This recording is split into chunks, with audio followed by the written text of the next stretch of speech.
AM Online TV. Mzazi anadanganywa hapa, namtafutia mwanao ajira, unapelekwa kule, anaenda nje ya nchi, na wakati mwingine wazazi wanatoa ushirikiano wa kusafirisha bila kujua anaenda mwisho wake kwenye destination kuna changamoto gani.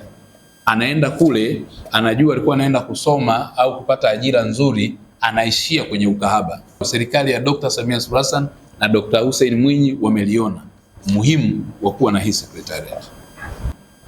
Ni hasara kwa taifa na jamii. Biti katika hatua ya chanzo. Vyanzo vyote tuvijue. Kama ni watu wanaofanya hivi ni wale ambao pengine wanapata fedha kwa njia za udanganyifu wa namna hiyo, ni uragai, ni familia.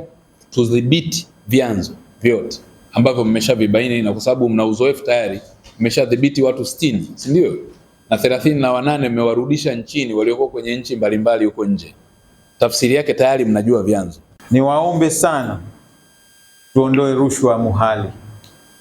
Nikisema hivyo kwa Zanzibar tunaelewana vizuri. Rushwa muhali maana yake hutapewa hela wala hutapewa kitu chochote cha kushika, lakini kwa sababu tu anayefanya hilo jambo ni rafiki yako, basi unaweza ukawa usimchukulie hatua. Sasa hiyo tunaiita rushwa muhali. Kwa hiyo tuondoe rushwa muhali kwenye jambo hili. Kama mtu tumembaini ana tabia ya kusafirisha binadamu kinyume na utaratibu, basi tuhakikishe kuwa tunamchukulia hatua zinazostahiki kwa mujibu wa sheria. Harakishwa kwa ujenzi wa nyumba salama ya wahanga, kuongeza bajeti ya secretariat pamoja na kuongeza rasilimali watu, hasa maafisa, hususan maafisa ustawi wa jamii. AM Online TV.